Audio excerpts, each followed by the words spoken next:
विद्यार्थी मित्रांनो नमस्कार. मित्रांनो, आपण आज प्रॅक्टिस सेट 17.2 सोडून पाहणार आहोत. यापूर्वीचे प्रॅक्टिस सेट सुद्धा मी सोडवून दिलेले आहेत. ते जर तुम्हाला पाहिजे असतील तर त्यांची लिंक मी डिस्क्रिप्शन मध्ये दिलेली आहे. तिथे जाऊन तुम्ही यापूर्वीचे प्रॅक्टिस सेट पाहू शकताय. तर आजचा 17.2 हा जो प्रॅक्टिस सेट आहे त्यातला क्वेश्चन नंबर 1 आपण पाहूया. बघा, The diameters PQ and RS of the circle with the center C are perpendicular to each other at C. म्हणजे बघा, हा जो डायमीटर PQ आहे आणि हा RS आहे ते काय आहेत, एकमेकांना परपेंडिक्युलर आहेत, म्हणजे ते एकमेकांशी 90 डिग्रीचा अँगल करतात. आपल्याला विचारलेलं आहे स्टेट म्हणजे प्रूव्ह करा, सिद्ध करा. काय? Y आर्क PS म्हणजे PS हा जो कंस आहे आर्क आहे तो आणि SQ हा जो आर्क आहे ते कॉन्ग्रुएंट आहेत. हे कॉन्ग्रुएंट का आहेत ते प्रूव्ह करा. आणि आपल्याला विचारलेलं आहे write the other arcs which are congruent to arc PS. PS शी कॉन्ग्रुएंट असणारे इतर सुद्धा जे आर्क आहेत ते तुम्ही लिहायचे आहेत. ओके, तर बघा, आता पहिल्यांदा आपण PS आणि SQ हे कॉन्ग्रुएंट का आहेत ते आपण दाखवूया. तर बघा, हा क्वेश्चन नंबर 1 आहे. आता आपण पहिल्यांदा काय लिहिलंय ते लिहून घेऊया. Diameter PQ perpendicular to diameter RS. Okay, हे आपल्याला दिलेलं आहे. ओके, म्हणून काय होणार आहे, आता हे जर परपेंडिक्युलर असतील तर PCS हा जो अँगल आहे तो 90 डिग्रीचा होणार आहे. SCQ हा अँगल 90 डिग्रीचा होणार आहे. RCQ हा अँगल 90 डिग्रीचा होणार आहे आणि PCR हा सुद्धा अँगल 90 डिग्रीचा होणार आहे. मग आपण इथे लिहूया. So measure of angle PCS म्हणजे हा PCS is equal to measure of angle CSQ is equal to measure of angle RCQ. Measure of angle RCQ. अजून एक अँगल कुठला राहिला? PCR is equal to measure of angle PCR is equal to 90 degree. म्हणजे हे किती डिग्रीचे आहेत? 90 डिग्रीचे आहेत. ओके, तर आता बघा, हा जो आर्क PS आहे तो कोणा एवढा असणार आहे? सेंट्रल अँगल कोणता आहे त्याचा? PCS. बरोबर. मग इथं आपण लिहायचंय मेजर ऑफ आर्क PS. हा जो PS आर्क आहे तो किती असणार आहे? PCS एवढा असणार आहे. Is equal to measure of angle PCS. आणि PCS हा किती लिहिलाय आपण? 90 डिग्रीचा आहे. इज इक्वल टू किती लिहिणार मग आपण? 90 डिग्री. आणि ह्याला म्हणणार फर्स्ट. ओके, हे आपलं फर्स्ट स्टेटमेंट झालं. त्यानंतर दुसरा आर्क पहा इथं. QS हा जो आर्क आहे बघा तो कोणा एवढा असणार आहे? CSQ ह्या त्याच्या सेंट्रल अँगल एवढा असणार आहे. हा आहे की नाही? मग आपण या ठिकाणी लिहिणार measure of arc QS is equal to QS कोणा एवढा असणार आहे बघा?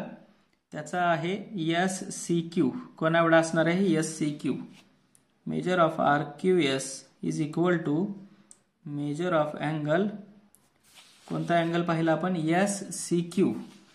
मग इथे लिहूया आपण SCQ इज इक्वल टू किती असणार? 90 डिग्री असणार. याला सेकंड म्हणूया. ओके, याला फर्स्ट म्हणलं, याला सेकंड म्हणूया.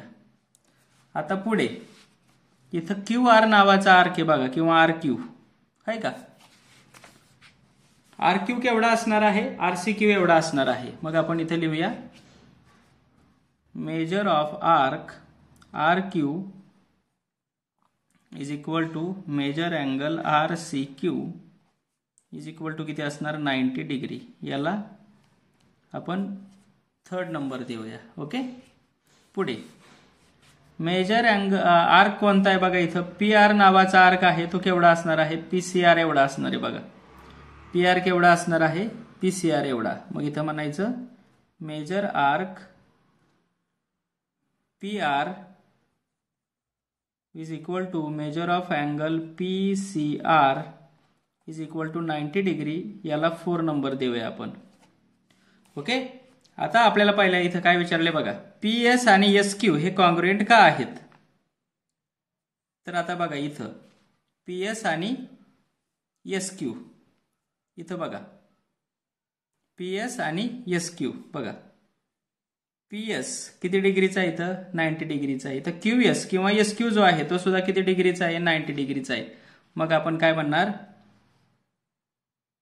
So measure of arc PS is equal to measure of arc SQ हे इक्वल आहेत का.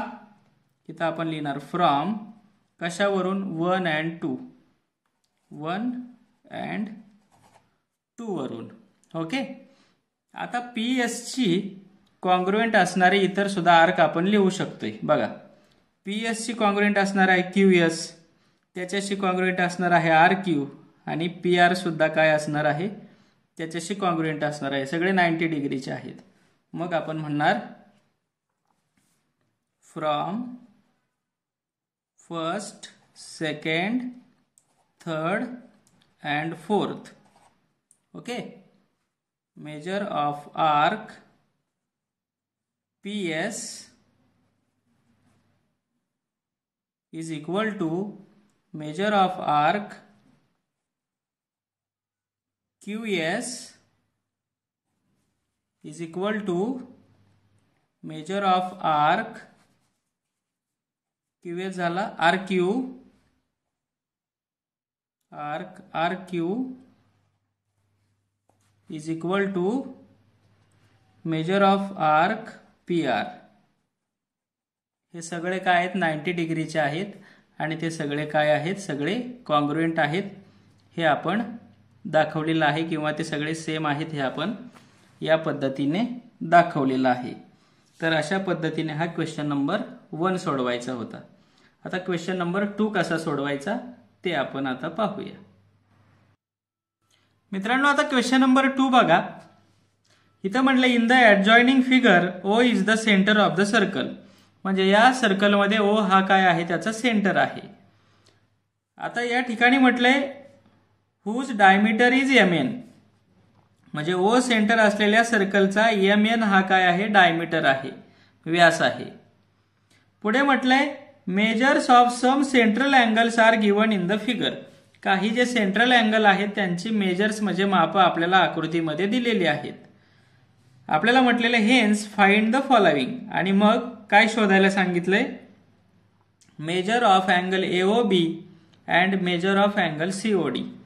AOB बघा इथं एक अँगल दिसतो AOB आणि इथं COD हा जो अँगल आहे त्याचं माप आपल्याला शोधायचंय. आपल्याला म्हटलंय पुढे show that arc AB congruent arc CD. AB आणि CD हे आर्क एकसारखे आहेत, कॉन्ग्रुएंट आहेत हे दाखवायचंय. पुढे म्हटले show that chord AB congruent chord CD असं म्हटलेलं आहे आपल्याला. ओके. तर आपण पहिल्यांदा AOB आणि CODचं माप शोधूया. तर आता AOBचं माप कसं काढायचं. AOB बघा इकडे, बरोबर बरोबर का. आणि MN हा काय आहे डायमीटर आहे. मग आपण पहिल्यांदा लिहूया इथं सेकंड नंबरचा क्वेश्चन आहे. इथं म्हणूया segment MN is a diameter. Okay. Diameter आहे म्हटल्यानंतर M पासून इकडं हा जो MAN हा जो आर्क तयार होतोय त्याचं मेजर किती असणार आहे बघा. सगळ्या वर्तुळाचं असतं सर्कलचं मेजर असतं 360 डिग्री. मग सेमी सर्क्युलर आर्क आहे, अर्धा वर्तुळ आहे, मग त्याचं माप किती असणार आहे 180. किती असणार आहे 180. मग आता M पासून जेवढे N पर्यंत अँगल होतात तेवढ्या अँगलचं काय करायचं आपण, तेवढ्या अँगलचं आपण बेरीज करायची. मग या ठिकाणी म्हणूया आपण सो मेजर ऑफ अँगल, पहिला अँगल आहे MOA plus major of angle इथं आहे AOB plus major of angle BON. कोणता आहे BON. Major of angle BON या सगळ्यांचं मिळून माप किती असणार आहे? M पासून N पर्यंत 180 असणार आहे, अर्धा असणार आहे वर्तुळाच्या. मग आपण इथे लिहायचं 180. आता MOA आपल्याला दिलेला आहे 100 आहे, प्लस AOB आपल्याला माहित नाही, तसंच लिहून घेऊया. मेजर ऑफ अँगल AOB तसंच लिहून घेऊया. पुढे BON आपल्याला दिलेला आहे 35 डिग्री, 35 लिहिलं, 180. आता पुढे बघा, आता इथं मेजर ऑफ अँगल AOB तसाच राहणार, इकडं 180 तसाच राहणार. हा 100 तिकडं प्लस आहे, इकडे आल्यानंतर मायनस होणार. हा 35 इकडे प्लस आहे, इकडे आल्यानंतर मायनस होणार, बरोबर. मग आता बघा, मेजर ऑफ अँगल AOB किती येणार आहे बघा. मेजर ऑफ अँगल AOB 180 मधून 100 गेला, उरला 80 मधून 35 गेला, तर किती उरला मित्रांनो? किती उरला इथं? 45 उरला. म्हणजेच AOBचं मेजर किती आलं? 45 डिग्री आलं. किती आलं AOBचं मेजर? 45 डिग्री आलं. कळलं? आता पुढे जसं AOBचं मेजर काढलं तसंच आपण CODचं काढू शकतो इकडं. तर बघा, M पासून N पर्यंत इथले जे सगळे अँगल आहेत त्याचं मेजर असणार आहे 180 डिग्री. मग आपण इथं लिहूया मेजर ऑफ अँगल, पहिला घेऊया MOD, प्लस दुसरा घेऊया इथं COD, major of angle COD. तिसरा अँगल घेऊया मेजर ऑफ अँगल CON, आणि या सगळ्यांची बेरीज किती असणार आहे? 180 असणार आहे. आता MOD किती आहे? 100, प्लस COD आपल्याला माहित नाही, plus major of angle CON आपल्याला दिले 35 इज इक्वल टू 180. सेम इकडच्या सारखंच मेजर ऑफ अँगल COD तसंच ठेवायचा, इकडं 180 तसंच ठेवायचा. हा 100 इकडं प्लस आहे, पलीकडे गेला मायनस होणार. हा 35 इकडं प्लस आहे, तिकडे गेल्यानंतर मायनस होणार. Major of angle COD same इकडच्या सारखं येणार आहे आन्सर 45 डिग्री. ओके. तर पहिला जो क्वेश्चन विचारला होता आपल्याला यातला AOB आणि CODचं माप काढा, तर आपण हे मिळालेलं आहे त्याचं मेजर आपल्याला. आता पुढे काय शोधायला सांगितले बघा, AB आणि CD, आर्क AB म्हणजे हा आर्क AB आणि हा आर्क CD हे कॉन्ग्रुएंट आहेत हे आपल्याला दाखवा म्हटलंय. तर कसं दाखवायचं बघा आता याच्यावरून. बघा, हा दुसरा क्वेश्चन आहे यातला, हा पहिला होता. आता बघा, AB त्याचा सेंट्रल अँगल कोणता आहे? AOB, आणि AOBचं मेजर किती काढले आपल्याला आपण? 45 डिग्री. हा आर्क आहे CD, आहे का नाही? तिथला सेंट्रल अँगल कोणता आहे बघा? COD, त्याचं सुद्धा माप आपण काढले 45 डिग्री, याचं सुद्धा काढले 45 डिग्री. तर आपण पहिल्यांदा लिहून घेऊया मेजर ऑफ आर्क, कोणता आर्क दाखवायचा? AB. Measure of arc AB is equal to measure of angle AOB. Central angle एवढं असतं माप. मेजर ऑफ अँगल AOB यांचं मेजर किती येणार? 45 डिग्री, बरोबर. आता इकडे येऊया, CD हा जो आर्क आहे तिथं सेंट्रल अँगल आहे COD, त्याचं माप किती आहे? 45 डिग्री. मग इथं लिहूया measure of arc CD is equal to measure of angle COD is equal to 45 degree. तर बघा, आता इथं हा आर्क आहे CD, त्याचं मेजर आहे 45 डिग्री. इथं आर्क आहे AB, त्याचं मेजर आहे 45 डिग्री. म्हणून measure of arc AB is equal to measure of arc CD. Okay. Arc AB congruent arc CD असं आपण दाखवू शकतोय. ओके. आता यातला तिसरा क्वेश्चन सोडूया आपण. बघा, तिसरा क्वेश्चन काय आहे? Chord AB congruent chord CD. म्हणजे बघा A B he G cord आहे ए पासून बी पर्यंत, सी पासून डी पर्यंत, सी डी ही जी कॉर्ड आहे ते कॉन्ग्रुएंट आहेत असं आपल्याला दाखवायचंय. आता आपण इथं दाखवले बघा ए बी आणि सी डी हे आर्क कसे आहेत, कॉन्ग्रुएंट आहेत. म्हणजेच त्या ज्या कॉर्ड आहेत त्या सुद्धा कशा असणार आहेत, कॉन्ग्रुएंट आहेत. मग आपण या ठिकाणी लिहूया आर्क ए बी इथं दाखवले ते लिहूया A B congruent arc C D. Okay, so chord A B congruent chord C D.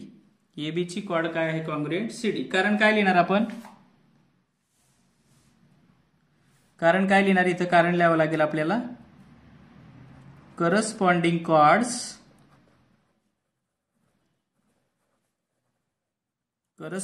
Chords of congruent arcs are congruent असं त्याचं रिझन लिहायचं. ओके, तर अशा पद्धतीने हे 2 क्वेश्चन सोडवायचे होते. वहीत व्यवस्थित लिहा, समजून घ्या. थँक्यू.